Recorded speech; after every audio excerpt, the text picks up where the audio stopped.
If you boys are looking to pick up some FIFA 16 coins, head on over to golder.com and use DRG for a discount. Or if you're looking to pick up some cheap MSP, PSN codes or cheap games, head on over to g2a.com. All links down below. What's going on, lads, and welcome back to some more FIFA 17 content, which I really appreciate all your support on. So if you do enjoy this video, do smash a like on it, subscribe if you are new, and let's jump straight into it. So today we're going to take a look at the FIFA 17 Liverpool potential squad. So this is based on what with the rumours we've got at the minute and some of the done deals. Of course there's going to be more rumours and more done deals come out before FIFA 17 is released, but this is just based on what we've got at the minute. So let's take a look at Liverpool's potential first team goalkeeper next season. So I'm actually going to go with Karius in goal. He's our new goalkeeper that we've bought this season, and he doesn't seem to be the kind of player that wants to settle for second spot. He's already said he hasn't joined to be second to Mignolet. He said he's coming in to be the first choice goalkeeper. He said if he gets his chance, he's really going to take it. And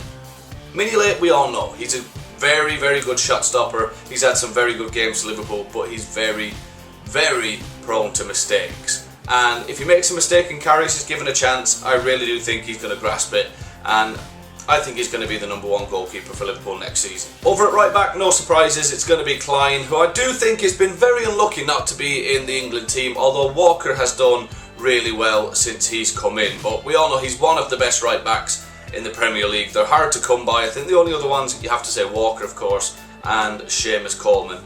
And probably Bellerin, actually, he's come through really well. But for right backs, they're hard to come by, and I do think Klein is up there with the best. So another new face coming into Liverpool is Matip, a free transfer, which I think is an absolute gem of a get for Liverpool. We need a massive centre-back, and this lad is huge. He's over 6 foot, which is what we're really missing, a really commanding centre-back. And I think this guy's really going to strengthen Liverpool's defence, which is exactly what we need going into the start of next season. So really good signing, and I'd be shocked if he's not one of the main centre-backs throughout the season. And as far as I know, his centre-back partner will be Sacco. I've no idea what's going on with this whole drug thing. I thought he was passed for the Euros, then he wasn't in the team when I heard he could be in the team, and then I hear he has a hearing coming up. So it's all up in the air. If he's passed to play next season, 100% he will be our main centre-back, and I think that's a really good partnership for Liverpool. Sacco turned into one of the best centre-backs in the league near the end of the season. Then he had that whole drugs thing, and then he was taken out of the team, but he really did start to show what everybody thought he could do. So over at left back, this isn't a done deal. This is a rumour I seen a while ago, and I admit at the time I hadn't heard a lot about it, and this was before the Euros actually got into the swing of things. And then I've watched every match of the Euros, so I've seen Hector playing, and he looks very, very good. Now of course we have Moreno there, who is good offensively. Defensively, he cost us quite a few goals last season. I do like Moreno, but I prefer somebody there to really make that defence solid, and Hector seems very good defensively and offensively as well, so he would be a perfect fit for Liverpool. So first up in midfield, I am going for Emre Can. I'm so disappointed Can hasn't made it into the Germany team yet in the Euros. He's an absolute quality player. I think he's only 21, 22, so there's massive things to come from him, and I would be shocked again if he's not in the starting lineup. Joining Can in midfield, I'm going for Henderson. Henderson got a hell of a lot of stick when he was added to the England squad for the Euros, and to be fair, I was like, is he good enough? And then he got his chance. I can't remember which game, I think it was the second game he got his chance, and some of the passes he made were absolutely unbelievable. There's no doubt that Henderson has the talent, it's just whether he can show it on a consistent basis. I think it's a massive season for Henderson to really go out and show what he can do, and if he doesn't, he might find himself under a bit of pressure to keep his place in that team. Now next up in the team is Mane, who looks like he's going to be a £34 million signing. That price tag, yes, it's ridiculous, but it's probably the going rate for a young player who is extremely talented, as we all know, and who is known and proven in the Premier League. I'm excited to see what he can do for Liverpool. He really is a good talent. He's destroyed Liverpool on a few occasions and many other teams, so I can see him going in the team. I don't see us paying 30 odd million for a player that's going to sit on the bench, although we've probably done that quite a few times, but I could see Mane being in the team. And again, he's not going to be set out on a left mid. I think, as always, these front three in behind the striker are always going to rotate. So let's get into the other two and see who we've got. So next up, and again not necessarily going to be out on the right, they're going to be interchanging around those three in behind the striker, is Coutinho.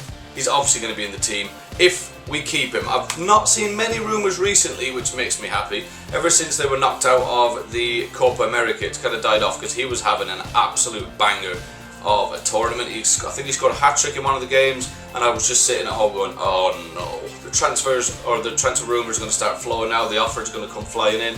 But I really do think we have to hold on to him. I think we will. I think he knows there's something growing under Klopp, and I definitely give it at least one more season, but I do think this is the season we have to get Champions League to hold on to players like Coutinho. And the final player in behind the striker is Götze, probably grasping at straws here, but there's still rumours trickling around that he might be coming to Liverpool. Klopp, no doubt, is doing everything he can to get this player to Liverpool because we all know the kind of relationship they have, and it would be an incredible signing. I think that signing could be a game changer for Liverpool next season.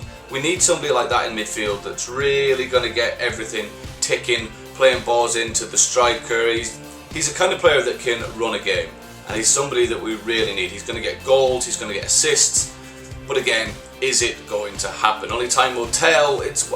I'm guessing we're going to find out for definite in the next month or so. 2-3 weeks, I think we're going to know for definite what Götze is doing. I'm just praying that he makes his mind up soon. And up top, I am going to stick with Danny Sturridge. It's all up in the air. Is he staying? Is he going? He's proved again at the Euros exactly what he can do. He's an immense talent. He's one of the best finishers in world football, in my opinion. Some people might think I'm exaggerating a little bit, but this lad scores whenever he plays. The only problem is his fitness. Can we depend on Danny Sturridge to be our main striker for a full season without injury? As much as I love him, I'm not convinced he's able to do it for a full season without injury. Yes, players pick up injuries, but not going out for 2-3 months at a time and then coming back, scoring a few goals and going out again. We need somebody solid, but there's no solid rumours of a striker that we're going to sign. Morata was going around for a while, but that seems to be going to Arsenal, Chelsea, or teams like that. So I don't know whether or who we could sign instead of him. Higuain was going around as a rumour for a while, but that seems to have died off. So at the moment, I think it is going to be Danny Sturridge. Of course, we've got Danny Ings coming back. A player I do like Danny Ings, but is he a kind of player that's going to fire us to Champions League? I don't know. He's not been given a chance yet, but I do think we need a big name striker either to come in or keep Danny Sturridge fit. So that's my opinion on Liverpool's starting lineup for FIFA 17 coming out on next season. Is there any players well, I know everybody's going to say Götze is not happening, but how close to that do you think it will be? Let me know down in the comments below whether you agree or disagree. Let me know what changes you would make, who you think will not be there, who you think will be there, and of course I'll jump down for a chat with you lads down there. So smash a like, subscribe if you're new, and I'll talk to you all next time. Cheerio.